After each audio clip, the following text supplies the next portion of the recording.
Ukraine calling it Trump, quote, giving a green light to Putin to attack them. A senior Ukrainian official tells our Jim Sciutto that just moments ago, after Trump announced to the world that Russia is about to retaliate against Ukraine.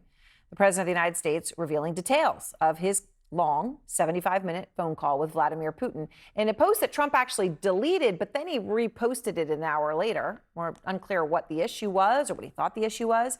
But he says that the Russian leader told him after Ukraine's devastating strike on the Russian Air Force that there is no chance of a ceasefire. Now, today's call marks Putin's first direct response to the attack, although I suppose we should call it indirect because Trump is the one messengering it.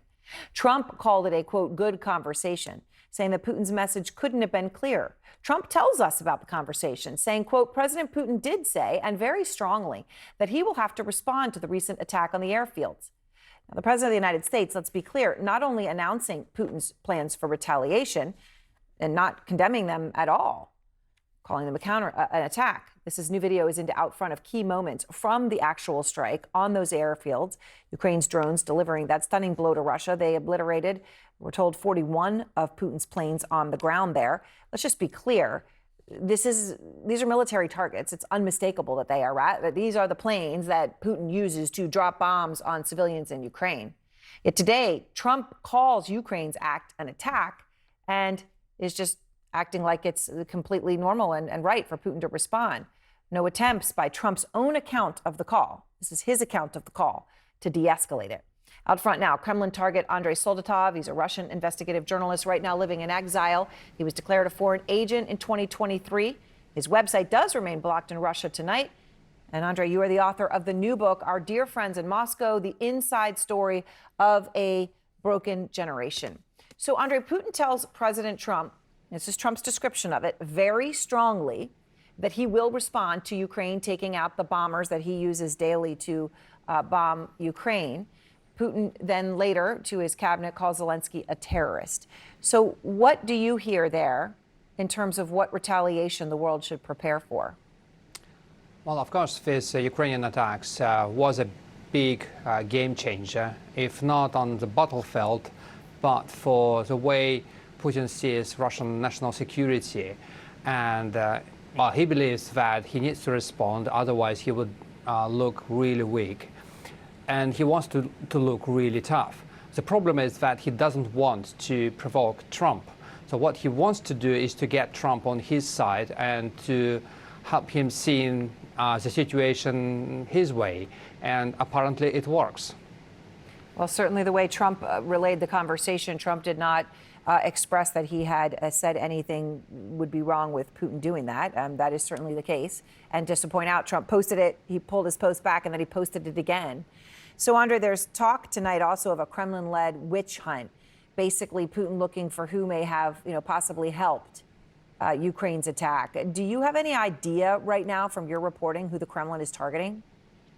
Well, right now the idea is to accuse the Ukrainians of being terrorists, and that was the message of Putin at the meeting with the ministers. The problem was that the attacks on air forces coincided with the attacks on trains, so Putin wanted today to talk only about trains. He never mentioned Ukrainians' attacks on airfields, but nevertheless, he made his point that all Ukrainians who attacked Russia were terrorists.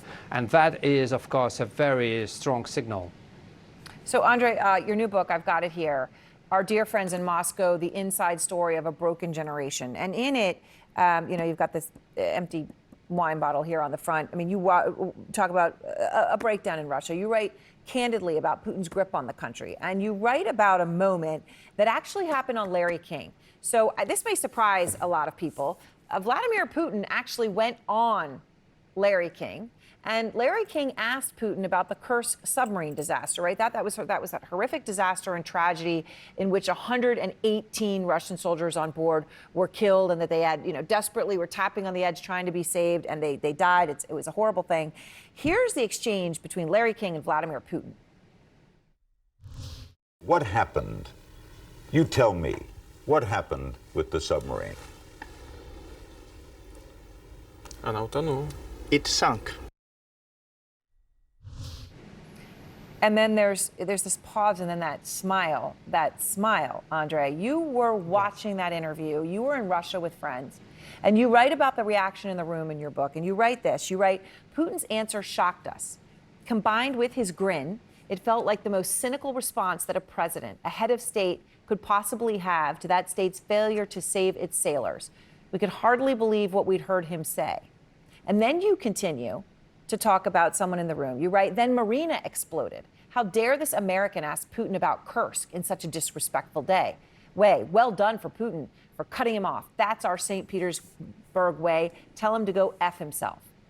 And you say that night was probably the very first time it dawned on us that we didn't completely understand our friends. And now here we are, Andre. What is Putin's true standing right now in Russia as you see it?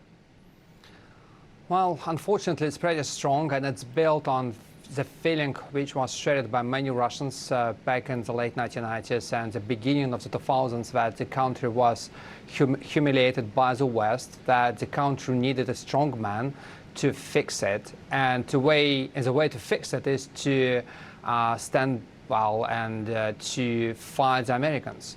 So we've been always having this hate and love relationship between Russia and the United States, because Russia wanted to have this status of superpower, and Russia could get this status only from the United States.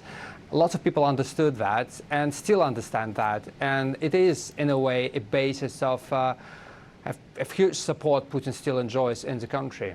Congressman, really appreciate your time. I want to start with the president's phone call with President Putin today. In his Truth Social post laying out kind of the top lines from that call, included that Putin, quote, very strongly will have to respond to Ukraine. I think what was striking about it was not that there's going to be a response. I think there's been an expectation of that, but that there was what wasn't in there was a condemnation of any potential action or an effort to try and get him to stop.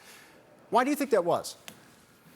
Well, I think throughout the president's term, he's been trying to get this conflict to end and to get Vladimir Putin to stop. Let's be very clear. Vladimir Putin is a vile dictator and thug.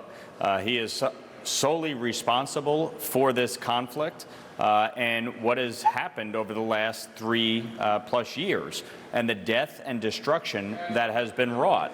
And frankly, I thought it was extremely impressive what Ukraine was able to pull off the other day, and obviously the impact that it had on Russia's military equipment. So there is, obviously a real need for this conflict to come to an end.